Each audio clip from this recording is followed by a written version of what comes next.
Welcome to the History AI podcast, where the past comes alive with facts, anecdotes, and a dash of humor.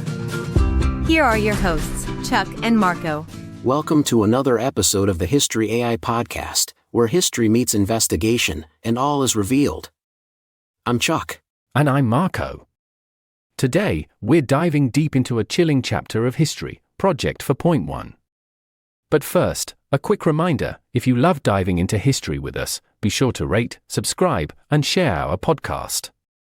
A 5-star review really helps us reach more people and keep growing. That's right, Marco. And hey, don't forget to check out our brand new merchandise. We've got some cool stuff that any history buff would love. Links in the show notes. And as a thank you to our listeners, we're offering a 10% discount on your first purchase. Just use the code TheHistoryAIPodcast, all one word, at checkout.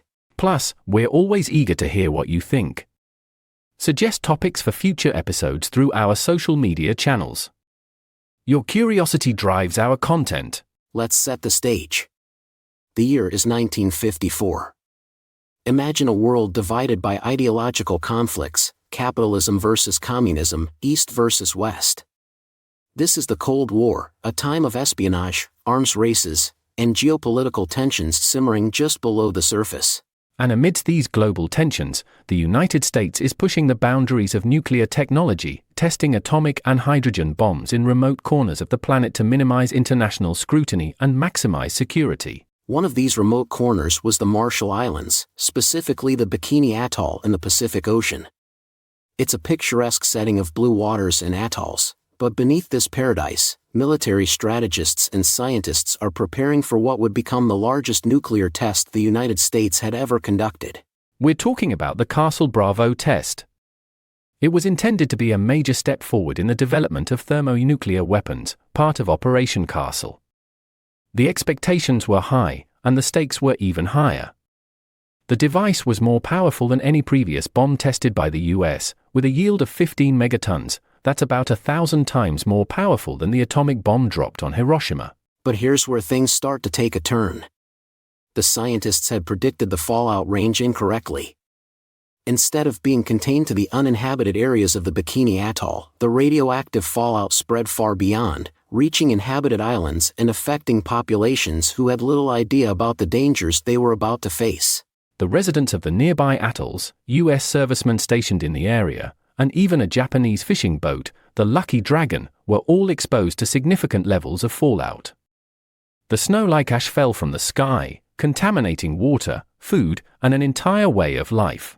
This unexpected exposure, and the subsequent sickness it caused, laid the groundwork for what would soon be known as Project 4.1. Initially an unplanned response to a tragic oversight, this project turned into a long-term study of radiation exposure on human beings.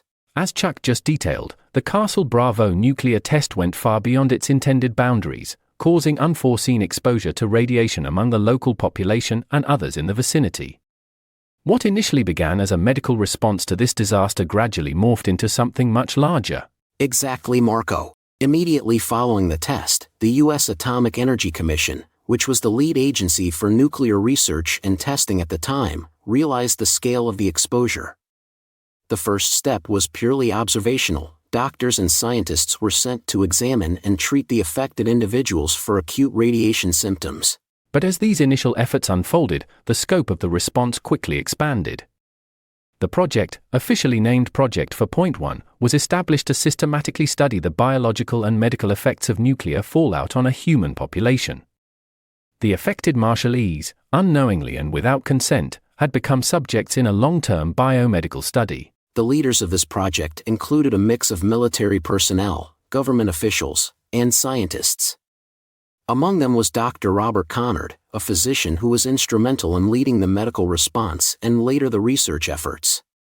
Conard and his team set up medical facilities on the islands to monitor and treat the residents, but also to collect data. Their research focused on tracking changes in the health of the exposed populations. They looked at immediate effects like burns and nausea, and later, long-term impacts such as changes in blood chemistry, cancer incidence, and reproductive issues. What started as an emergency medical response had quietly shifted to a full-fledged research operation. And let's not forget the ethical implications here. The subjects of this research were not given the full picture. They weren't informed about the nature of the study or its potential risks. Essentially, they weren't given a choice to opt out. This lack of informed consent was a stark violation of medical ethics, a point that would later become a major source of controversy and criticism. Indeed, Chuck. And throughout all this, the official narrative minimized the danger, often underreporting the potential and actual effects of the exposure.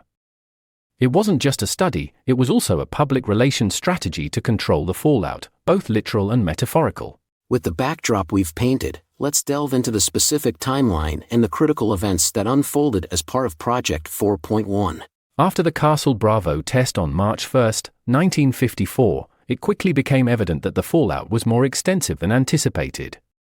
Within hours, the ash-like fallout began to settle on the Rongelap and Utiric atolls, leading to immediate radiation sickness among the inhabitants and crew members of the Lucky Dragon fishing vessel. By March 3, medical teams were dispatched to the affected areas. Initial examinations focused on treating burns and acute radiation symptoms. By March 6, U.S. authorities decided to evacuate the residents of Rongelap and Utiric, moving them to Kwajalein for medical observation and decontamination. Over the following weeks and months, detailed medical examinations were conducted. These included blood tests, body scans, and other diagnostic procedures to assess the immediate impact of radiation exposure. By mid-April, data collection had become more systematic as the scope of Project 4.1 was formalized. Jumping to 1955, the first comprehensive health survey was conducted under the auspices of Project 4.1. This was not just about treating symptoms anymore, it was about collecting data that could inform the effects of radiation on human health over the long term. The surveys and medical follow-ups continued annually and then biennially, documenting an array of health issues, including thyroid abnormalities, leukemia, and other cancers. These health surveys were meticulously recorded, providing a grim catalogue of the prolonged effects of radiation exposure. By the 1960s, the ethical ramifications of the project began to surface publicly. Journalists and scholars started questioning the morality of using human subjects in such a manner, especially without their informed consent. These concerns culminated in broader discussions about human rights and biomedical ethics in the following decades. In 1971, internal documents and more detailed findings of Project 4.1 were leaked, leading to public outcry and demands for accountability. This eventually spurred further investigation and greater transparency about past and ongoing nuclear testing impacts. Throughout the years, Project 4.1 became a symbol of the darker side of scientific research, where the line between observation and exploitation was not just blurred but often crossed. The details of Project 4.1 remained largely under wraps for years, shielded by the veil of national security and the remote nature of the Marshall Islands. However, the truth couldn't stay hidden forever. That's right, Marco. The turning point came in the late 1960s and early 1970s. A series of investigative reports by journalists and scholars began shedding light on the conditions and experiences of the Marshallese. These reports painted a starkly different picture from the official narratives that had minimized the health impacts of the nuclear tests. One of the most significant disclosures came in 1971 when internal documents related to Project 4.1 were leaked. These documents, which included detailed descriptions of the medical examinations and follow-ups, showed just how extensively the Marshallese had been studied and the serious health repercussions they suffered. The reaction was immediate and forceful. There was a public outcry against the apparent use of human beings as research subjects without their informed consent. Activists, ethicists, and the general public voiced their concerns, sparking a debate about the ethics of medical research and the rights of indigenous populations. The media played a crucial role in amplifying these issues. Newspapers and television reports brought the story into living rooms across the United States and around the world. The plight of the Marshallese resonated with many, particularly in the context of the growing civil rights movement and the questioning of authority figures that characterized the 1970s. Legal battles ensued as the Marshallese sought compensation and recognition of their suffering. These legal efforts were supported by a groundswell of public support from various non-governmental organizations and advocacy groups, which helped keep the issue in the public eye and pressured governments to respond. The US government was eventually compelled to address the fallout from Project 4.1, both literally and figuratively. This led to partial settlements and the establishment of trust funds and health care programs to assist the affected populations. However, many felt that the measures fell short of fully addressing the harm caused. In retrospect, the public disclosure of Project 4.1 significantly shifted how governments and scientific communities thought about and managed ethical considerations in human subjects research.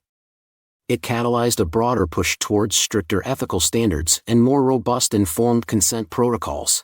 Now, as we look at the broader implications and lasting impact of Project 4.1, it's clear that the revelations brought about significant changes in various spheres, from policy to public awareness. Absolutely, Marco. One of the most significant outcomes was the change in global nuclear policy. The outcry over Project 4.1 contributed to a greater international focus on the ramifications of nuclear testing. This heightened awareness helped pave the way for treaties like the Partial Test Ban Treaty of 1963 and the Non-Proliferation Treaty of 1968, which aimed to limit the spread of nuclear weapons and establish more stringent controls on nuclear experiments. Ethically, the project had a profound effect on how scientific research is conducted, especially involving human subjects. The Belmont Report of 1979, which set ethical guidelines for human subjects research in the United States, was influenced by the ethical questions raised by Project 4.1. It emphasized principles like respect for persons, beneficence, and justice, which have become cornerstones of ethical research globally. On a more personal level, the legacy of Project 4.1 continues to resonate in the lives of the Marshallese. Health issues related to radiation exposure persist across generations, manifesting not only in direct victims but also in their descendants. The U.S. and Marshall Islands governments have set up compensation programs and healthcare initiatives to mitigate these effects, but many argue that the support provided is not enough to cover the extensive damage inflicted. Culturally, the exposure of Project 4.1 has also fostered a stronger advocacy for indigenous rights and sovereignty. It's highlighted the importance of respecting and protecting indigenous lands and populations, especially in the context of global scientific and military agendas. The Marshallese have become more vocal and organized in their demands for justice, leveraging international forums to advocate for their rights and history. And let's not forget the academic and medical legacies. The data collected from Project 4.1, despite its controversial origins, has contributed to our understanding of radiation's effects on human health. This has informed safety protocols in both civilian and military nuclear contexts, emphasizing the need for rigorous safety standards to prevent future tragedies. Indeed, Chuck. While the immediate impacts of Project 4.1 were undeniably tragic, the subsequent shifts in policy, ethics, and awareness have left a complex legacy. It's a stark reminder of the responsibilities that come with scientific power and the ongoing need to balance progress with protection of human rights. As we wrap up today's episode, we hope it's given you a lot to think about. Remember, our episodes are evergreen, so share them far and wide. Thanks for tuning in. If you liked what you heard, help us grow by sharing the podcast, leaving us a 5-star review, and subscribing. Every bit helps, and your support means a lot to us. Until next time, this is Marco and Chuck, signing off. History isn't just about the past, it's about understanding our present and shaping our future. Take care, everyone.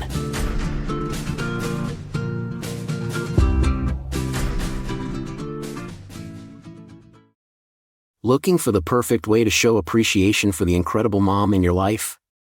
Discover Exhausted Moms, a coloring journey to relaxation and humor, the coloring book that speaks directly to the heart of motherhood. Gift her an escape into pages of laughter, empowerment, and moments of tranquility. With Exhausted Moms, she'll find a blend of whimsical illustrations and inspiring quotes that celebrate her daily triumphs and challenges. Crafted with love from images I created for the mother of my children, each page offers a space for creativity and relaxation, a reminder that she's doing an amazing job, even on the toughest days. Give the gift of laughter, peace, and recognition. Exhausted Moms isn't just a coloring book, it's a hug, a nod of understanding, and a token of appreciation for everything she does. Surprise her with Exhausted Moms today and watch her face light up with joy. Because every mom deserves a moment to herself, wrapped in the colors of love and support.